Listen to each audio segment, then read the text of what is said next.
Hi, dear all. I am Francis Ateba Ndongo, a physician from Chantal Biya Foundation, Yaoundé, Cameroon.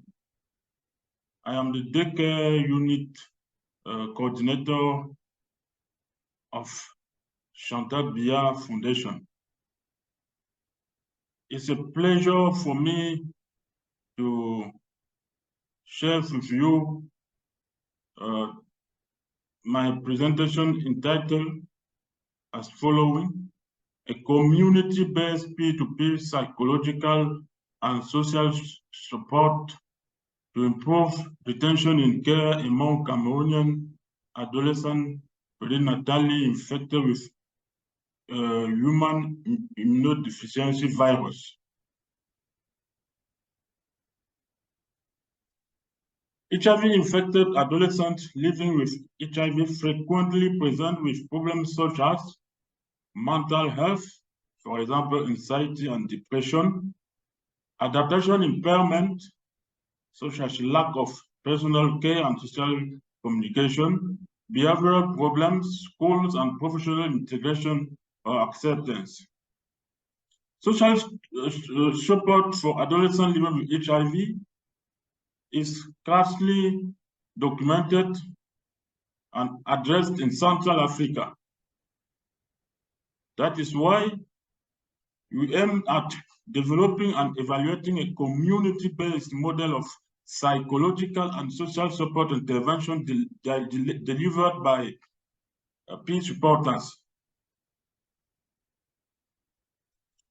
We conducted a randomized controlled trial in a sample of HIV-infected adolescents aged 10 to 19 years, infected vertically on antiretroviral treatment and care in a reference hospital in Yaoundé, that is Centre Mère et Enfants de la Fondation Chantal Biya.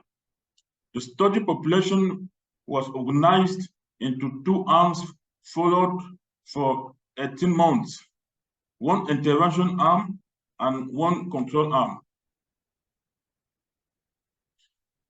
The control arm only benefited from routine care in the health facilities, that is clinical examination, management and opportunistic infection, dispensing and of antiretroviral drugs, adherence support counseling.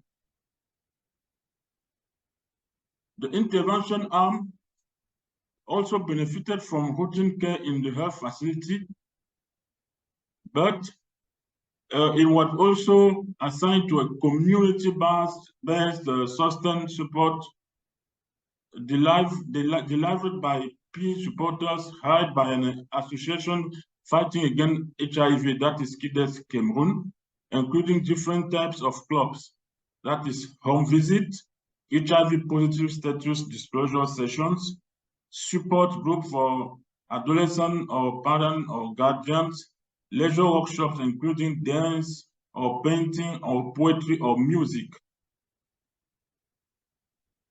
Structured questionnaires were quarterly administered to the study participants by trained health care providers at the level of the health facility, including validated French version of the Copper-Smith Child Depression Inventory, the Multidimensional Anxiety Scale for Children, the Copper-Smith Self-Esteem Inventory. The outcome of this study, the main outcome of this study was good retention in care within the first 15 months after the study start, defined as keeping close enough to the month 15th medical appointment. That is to have no more than a 45-day gap between the actual clinic attendance date and the scheduled visit date.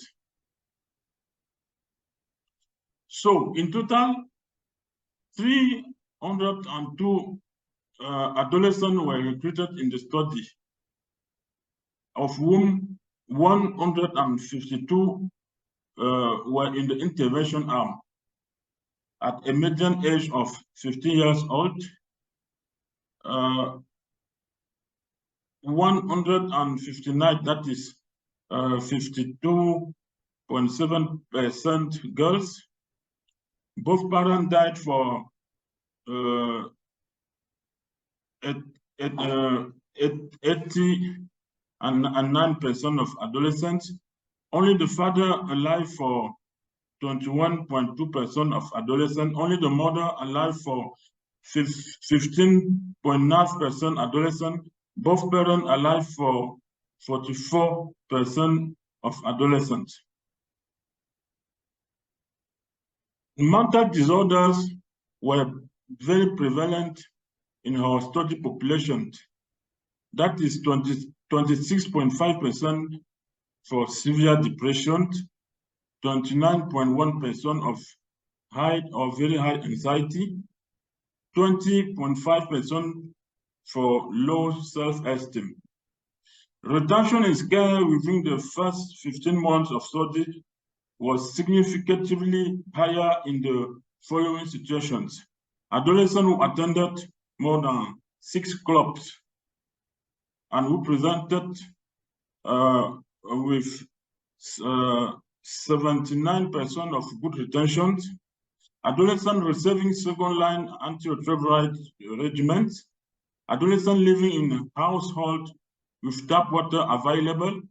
Adolescents living with more than 6 people in the household. Adolescents receiving antiretroviral treatment for less than 10 years. And adolescents presenting with higher self-esteem. So, in conclusion, this study shows that retention in care among HIV-infected adolescents aged 10 to 19 years has been improved by community-based P2P model of psychological and social support interventions. Integration of routine screening of HIV-positive adolescent mental health is feasible in a high-burden public sector clinic in Cameroon. Thus, we recommend to strengthen capacity building of community-based organizations providing care to adolescents infected with HIV in terms of psychological and social support for adolescents, and that indicator of mental health should be as part of routine clinical reporting. Thank you.